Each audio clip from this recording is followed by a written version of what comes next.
پہلے کس کا حکم ہے؟ پہلے علم حاصل کرنا ہے. اقرا.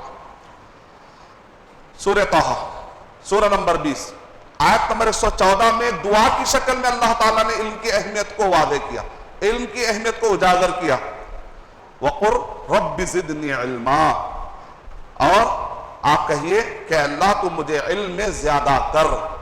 ایک طرف دعا کے انداز میں، ایک طرف کمپیریزن کے انداز میں، ایک طرف شروعات میں ہی حکم کے انداز میں اقرا کی شکل میں. اس سے علم کی اہمیت واضح ہوتی ہے.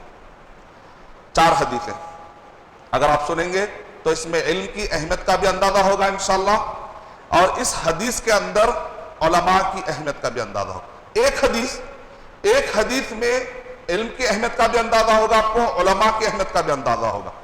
اور آپ کو یہ حدیث ملے گی ترمذی شریف حدیث نمبر 2682 کہ اللہ کے نبی صلی اللہ علیہ وسلم نے ارشاد فرمایا کہ ایک آدمی اللہ کی راہ میں نکلتا ہے، یبتغی فیہ علما، علم حاصل کرنے کے لیے، سہل اللہ بہ طریقا الی الجنہ، اللہ سبحانہ وتعالی اس کی اس نیت کی وجہ سے جنت کا راستہ آسان کر دیتے. اللہ اکبر.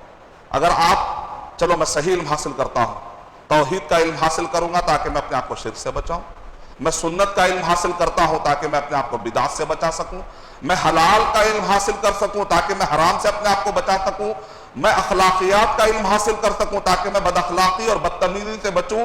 اس کی یہ نیت جنت میں جانے کے لیے اللہ سبحانہ وتعالی آسانی فرما دیں گے.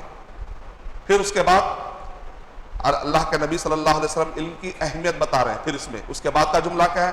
وَإِنَّ الْمَلَائِكَةَ لَتَضَعُ أَجْنِحَتَهَا رِضًا لِطَالِبِ الْعِلْمِ، فرشتے اپنے پر بچھا دیتے ہیں طالب علم کے اس عمل سے خوش ہو کر.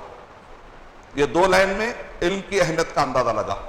اس کے بعد اللہ کے نبی صلی اللہ علیہ وسلم علماء کے بارے میں ارشاد فرما رہے ہیں کہ جو علماء کرام ہوتے ہیں ان کے بارے جو علم حاصل کرتے، جیسے جیسے آپ کا علم بڑھنا شروع ہو جاتا ہے آپ علم والے کہلاتے ہیں، اور جتنا جتنا آگے علم آپ کا بڑھتا جائے گا آپ کا شمار اہل علم میں ہوتا جائے گا، اور اہل جہل اور جہالت سے آپ دور ہوتے چلے جائیں گے.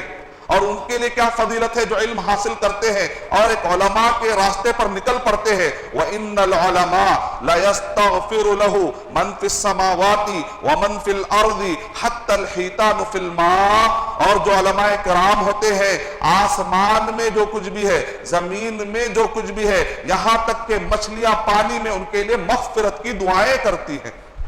کتنی بڑی فضیلت ہے.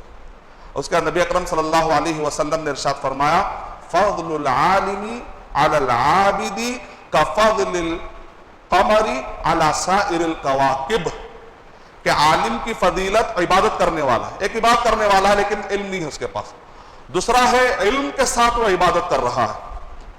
تو جو علم والا ہے، جو عالم ہے، اس کی فضیلت وہ عبادت کرنے والے کے مقابلے میں کیسی ہے؟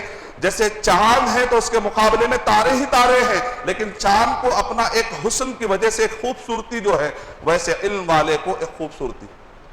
وَإِنَّ الْعُلَمَاءَ وَرَثَةُ الْأَنْبِيَاءِ، پھر اس کے بعد اللہ کے نبی صلی اللہ علیہ وسلم ارشاد فرما رہے ہیں عالم جو ہوتے ہیں وہ انبیاء کے وارث ہیں. ان الانبیاء لم یورثوا دینارا ولا درہما، اور انبیاء کرام دینار اور درہم ترکے میں نہیں چھوڑتے. انما ورثوا العلم، وہ لوگ علم ترکے میں چھوڑ کر جاتے ہیں.